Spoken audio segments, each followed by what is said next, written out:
Good morning and welcome to Wayside's annual EmpowerMe Breakfast. We would have loved to be with you in person this morning, but we are so grateful that you have joined us virtually to support women, children, and families in recovery. I am Hoefener, Wayside's board chair, and I've had the honor of serving on the Wayside's board of directors for the past 6 years. In that time, Wayside has grown from providing trauma-informed care for women with substance use disorders to offering truly comprehensive behavioral health care services that meet the holistic needs of women, children, and their families. As the needs in our community have evolved in the past year, Wayside staff and leadership have kept the voice of women and families at the center of their life-changing work. And they have done so with the support of many of you. I want to take a few minutes to thank you for your time, dedication, and commitment. First, to our staff. For the women and children who walk through the doors, you are the beating heart of Wayside.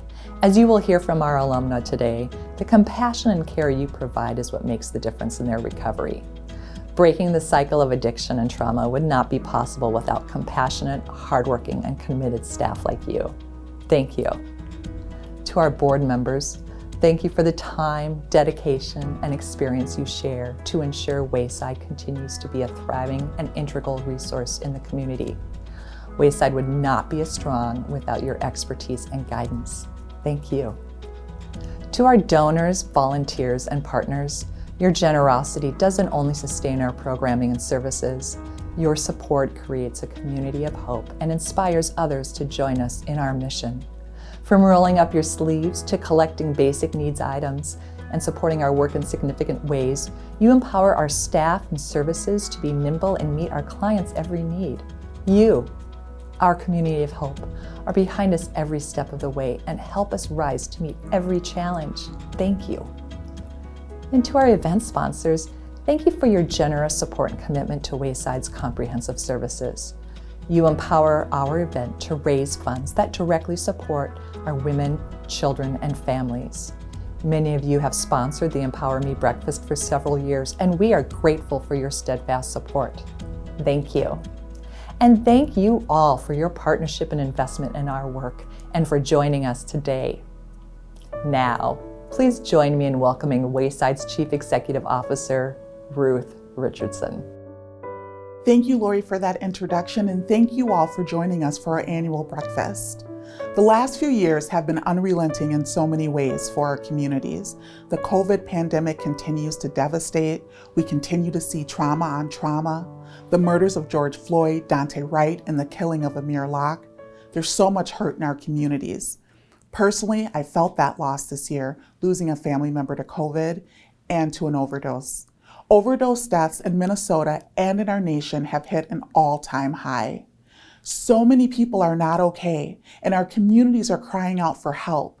They're crying out for support, a lifeline, and a pathway to healing. That is why the work we do at Wayside is so important. In a time of such hurt, we can have the hope that recovery is possible. Last year, we reunited 88 families, increased access to primary care and reduced emergency room visits, supported pathways to higher education and home ownership. Most of all, we continue to provide the hope that tomorrow can be better than today. I continue to be inspired by the many powerful women, children, and families who have walked through the doors of Wayside. And this is why we do this work, because it's what our communities deserve. Now, I'm excited to introduce you to a very special performance by local musician, mother, and woman in recovery, Katy Vernon. My name's Katy Vernon. I'm a singer-songwriter originally from London, England. I'm a mother of two, and recovery to me means honesty. It means trusting others, letting people help me, and knowing that I don't have to figure everything out for myself. It's so true to the point of almost being cliche, take it a day at a time. I mean, literally just take it a few minutes at a time, realize that you're not alone. You're literally coming into an environment with people that understand you and will support you, and just try to be open and trusting that people have taken this path before you. The hardest thing is to try to fix your own issues and feel like you're the only person who's ever gone through this. I know for myself, it became something that I I really found myself limiting what I wanted to do if I didn't want to drive somewhere because I wanted to drink. I would choose the drink over going somewhere. And I made my world really small. So just trust that you're not alone, and that by opening yourself up to community and trusting recovery and people that have been there before you, that your world will get bigger. As someone in recovery, I early on used to wonder, what are other people drinking? What are other people doing? And you have to not worry about what other people around you are doing.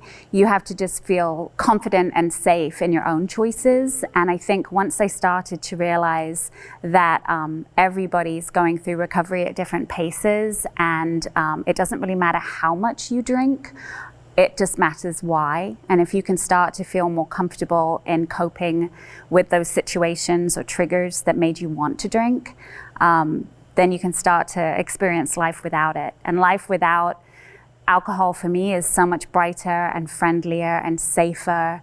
And I have found my best friends and my best connections through being sober and being honest with people in my life. This is a song that I wrote for my youngest daughter. I wrote it because I could sense that she had a lot of anxiety.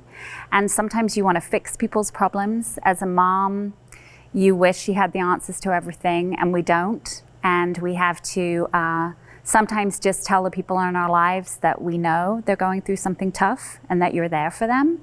And that inspired this song. It's called In Your Shoes. I'll always be your soft place to fall.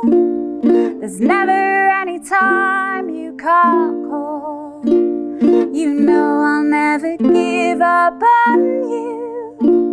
You told me you won't give up on me too. Oh, you know I understand you get the blues, 'cause I have walked 1,000 miles in your shoes.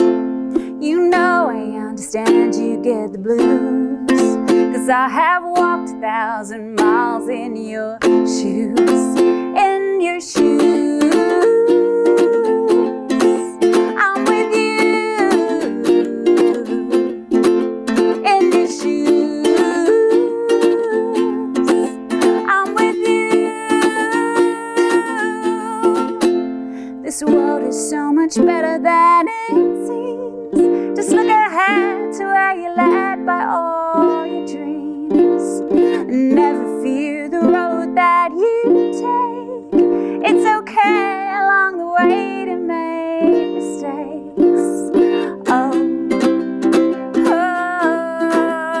you know I understand you get the blues, 'cause I have walked 1,000 miles in your shoes. You know I understand you get the blues, 'cause I have walked 1,000 miles in your shoes. In your shoes, I'm with you. In your shoes, I'm with you.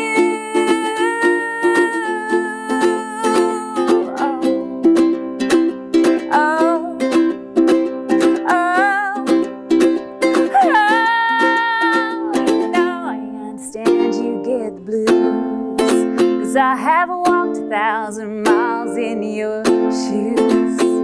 You know I understand you get the blues, 'cause I have walked 1,000 miles in your shoes. This next song is called Suit of Hearts. This was a song I wrote for my first tour that I ever did sober, and I was worried. It's a whole different thing to be sober in your own kind of environment that you're used to, or especially in a recovery specific setting. But there's going to be those kind of testing situations. So I was on the road. I wasn't with anyone. I wasn't accountable to anyone. I could misbehave if I wanted to. And for my own just kind of faith and belief in myself and my recovery, I chose to be sober. And I realized that I could write better songs sober.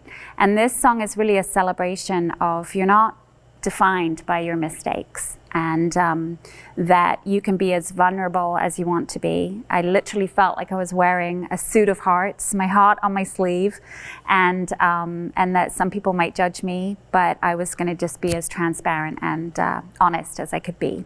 And sometimes that's the bravest thing you can do. So that's what the song's about.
Thank you. As many of you know, our mission at Wayside is to break the cycle of addiction and trauma for women, children, and families. This year, I'm thrilled to honor a member of our community who has been a critical part of achieving that mission and who has had an immeasurable impact on the lives of women and families in Minnesota. For the past 42 years, Ruthie Dallas has worked tirelessly to increase access to life-saving treatment and programs for underserved women and children. In her role with the Minnesota Department of Human Services, Ruthie was our most committed partner in providing holistic treatment for women and families and strengthening the systems that exist to support the most vulnerable in our state. Ruthie began her career at a time when welfare programs were siloed, limiting access for those who needed support in more than one area. Having worked with affirmative action, disability programs, chemical dependency treatment, and services for women, Ruthie dreamed of a future where individuals could be treated as a whole person. Because of her vision, that dream is now a reality for women and families in Minnesota. Ruthie was instrumental in the expansion of trauma-informed care within the state, both by increasing access for women and by bringing training to develop our state's workforce. In the late 1990s, Ruthie reached out to Wayside and said, "You do great work. If you had more resources, you could do more good." Now, more than 20 years later, that belief has enabled us to serve nearly 1,000 women and children each year. Wayside could not offer the breadth and depth of programming we have today without her dedicated and transformational partnership. On behalf of Wayside's board, staff, women, children, and families, it's with deep gratitude that I present Ruthie Dallas with Wayside's 2022 Mission Award. Wow, thank you, Ruth. This is quite an honor. I never would have believed I got an award for all the work that I had been doing those 42 years. It is a pleasure to have one of my grantees in a nonprofit and community organization present this type of award, because it's truly, it was a mission. And as I look back, Wayside has been one of the leading forces in the work around women and substance abuse. Now they're entering into the venture of so many other connecting partners that can do wonderful work in collaboration. I truly believe I am a collaborative and servant leader, and it is paid off with programs like Wayside. I see them from the beginning and up to now. Serving women and their families has been truly a journey and continue to be a journey. The work continues to go on, but we completed so many different projects together. And Wayside has become not only a statewide program and organization, but the work reflects nationally in what they have done and will be doing in the future. But I truly think we've been successful by having full-fledged programs that serve not only women but their families and children. As we know, children is such a critical group now that we have to address in so many different ways. So my work now, my mission working with school boards and improving that system, will continue to play an integral role in improving the lives of women and their families, and definitely our children. So I truly think this award is very appropriate, but I'm really shocked that I was selected to receive it and feel really honored and humble in receiving this award from you. Thank you, Wayside, so much. Keep up the great work. It's been a pleasure working with you, and I look forward to, in the future, doing even more greater things with you, but in a different capacity. Thank you. Thank you, Ruthie. Your legacy will continue to empower the lives of women, children, and families at Wayside for years to come. Now, it's my honor to introduce you to one of those women, Wayside alumna Elizabeth T., and her empowering story of recovery. I am Elizabeth, and I am a woman in recovery. I started using somewhere between 10 and 11. I would go to the liquor store that we owned and steal the alcohol from the back and have a sip of it. And I think I only wanted to do it to have fun because it seemed like everybody around me was always having fun. No matter what job you choose as a parent, there comes downfalls. Ours just happened to be alcohol. You don't get into drinking to say I'm gonna be an alcoholic one day and it's going to ruin my life. Alcohol was my drug of choice, but whatever upper came along that way, I would take it in a heartbeat. I was exposed to things at a young age that adults were doing and successful adults were doing. And I learned to lie. I was a very good student and I was an athlete and I threw the biggest parties and I became sexually active. And then I had met my son's dad. It was everything it shouldn't be. And within knowing him for about a month, I conceived my son.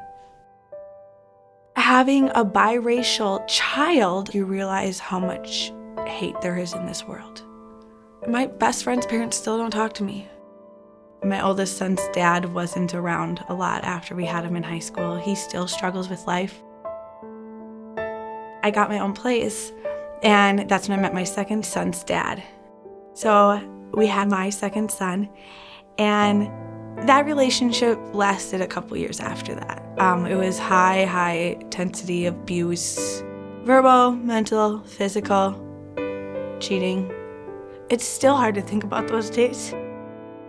My substance abuse in my early 20s was weekends, but I'd work all the weekends. And that's when I just always turned up. My soul was extremely blackened after all those years. That's when I caught a drug charge. I was 20 years old. I got my first degree possession of 6 ounces of meth. I went to jail. My dad bailed me out, put the house up to bail me out. I was sober for 3.5 years from the ages of 22 to 25.5. And then I met a guy who beat my ass. Again. I got 3 DWIs, one of them which my daughter was in the car. She was 6 months old, and I had gotten in an accident and she popped out of her car seat, and I went to jail. Nobody offered me treatment when I was going through legal troubles, and every consequence I had was jail. More jail. Treatment was not seen for somebody like me. You're smarter than that, you know better. So it was just stop making those choices, stop doing that. I don't think that you can just stop.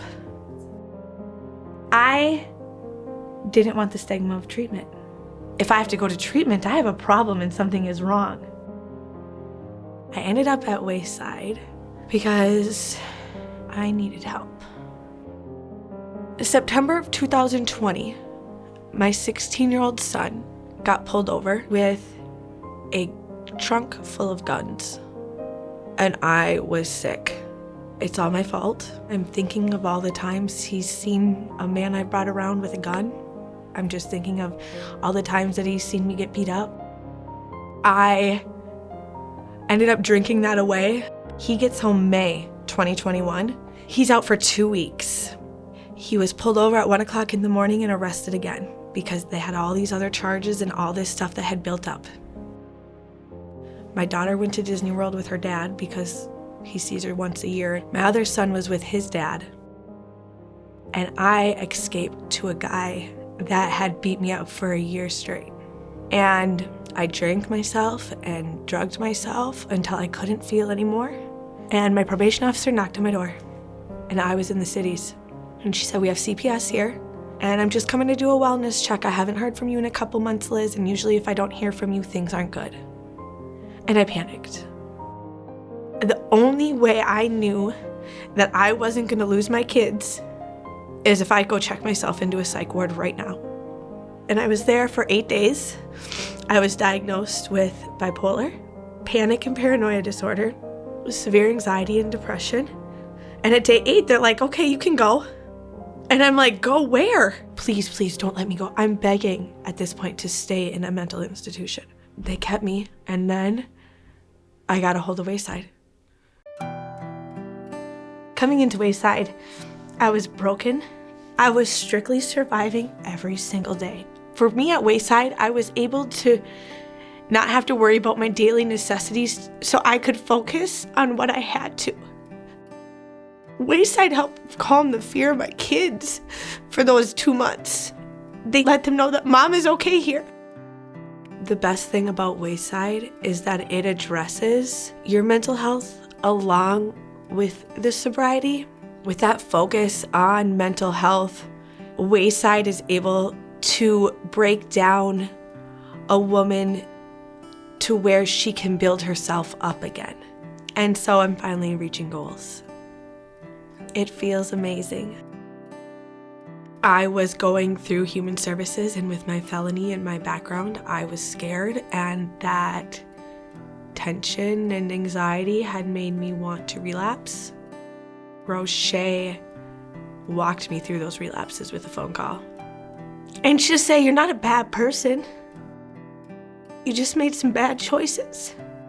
That continued support got me through a potential slip. My life today is fulfilled. My son's home. My kids are healthy. My life is full of grace and gratitude. I appreciate every little thing that I have. I choose happy every day. I feel great being a woman in recovery. This is where I'm supposed to be. What do my kids think about my recovery? They love this version of me. I was always a journaler, but Wayside, I started a different journal. Not every day will be easy. There is joy in knowing every day will be better than the days of my use. Wayside stopped generational alcoholism in my family. That's probably the biggest thing that it did. It stopped the cycle. Wayside put light back into my soul.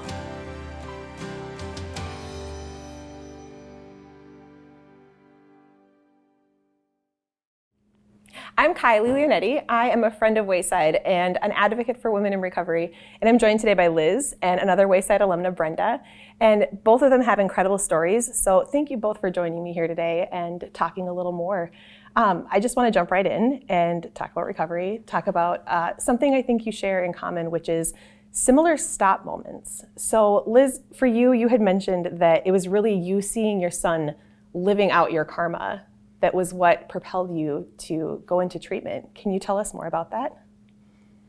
Yes, it was watching his poor choices over and over and over and not being able to stop him from doing anything because my choices were just as poor. And I realized that he didn't know any better. Through some of it because I didn't teach him any better. And so if I needed to teach him, I needed to start learning. So how does it feel now to have broken that cycle? It's great, he's home. So he's home and the storm has passed. And I know, Brenda, you have a similar experience with your stop moment involving your son. Would you mind sharing about that with us? I was out of alcohol one morning and he came out of his room with a bottle of gin and a 6-pack of beer, and he said, "Here you go." And I was stunned. I was like, "Where did you get that?" And he said, "Well, I always hide some for you because you're so mean if you don't have anything to drink when you get up in the morning." And that just, it broke my heart. I made the choice at that moment that I had to change my life. My sons are growing up, and just me telling them not to drink and do drugs wasn't enough anymore. And I called my sister and she called Wayside for me. So you have 25 years of recovery under your belt. How does that feel? Congratulations, by the way. It is so wonderful. I'm planning a big celebration with some friends and family. I'm gonna reach out to some ladies that I met at Wayside. And we're just gonna eat and laugh and talk and have fun. And live. Yes, yes. That's the best part, right? Yes, it is. I've had a lot of challenges with my health over the past 25 years, but I still get up every morning. Thank the Lord for Wayside, thank the Lord for a new day. And I just keep moving. And I still reach out to Wayside, talk to people. So it works for me. It would be really great, I think, especially Brenda, to hear from you. What advice do you have for women who are just beginning that recovery journey, just beginning to make that choice where they may be thinking about, maybe praying, meditating about whether or not to go to treatment? What would you say to a woman just starting out in her recovery journey? I would say if you are thinking about it, then you're ready. Because I knew I was ready, but it was the third time. The first 2 times, it was for my children, my family. But when you make up your mind and it's for you, then you're ready. Call somebody that you know will support your decisions and help you make that first step to get where you need to be. So I have a question for Liz. What would you say to a woman who is on the fence about calling Wayside, coming to Wayside, finding that support, looking for that support? I think I would say, like, it's okay if you're feeling like you need help. And it's okay if you're feeling like you want help. And if you want it, that's even better, because that means that you're eager to change. And I think it's not until you want it enough are you going to have that change. And so we have such a high demand to balance so much, especially as mothers and especially as women. And so I'm a single mother, so it's even a lot more. To take a step back for yourself is not only okay, it's necessary. So Brenda, how would you say someone who's not familiar with the world of recovery and who's an outsider looking in, how can they support women in their life who are in recovery and their families? They need love. I'm a hugger because I needed hugs. And it's not always you have a go-to person, but somebody will see you. No matter how alone you feel, how everything is wrong, you think everything is wrong, and somebody will see you. And at Wayside, they saw me. So Liz, I just want to ask you, how can people in the community support women in recovery and their families? I would just be aware. Be aware of your own home. Be aware of the people your friends bring over. Be aware of your friends. And I think you can't really focus on everybody and everything because then you'll lose yourself. But I think if you can focus on the people around you, and that if you're recognizing that people need help or change, just listen.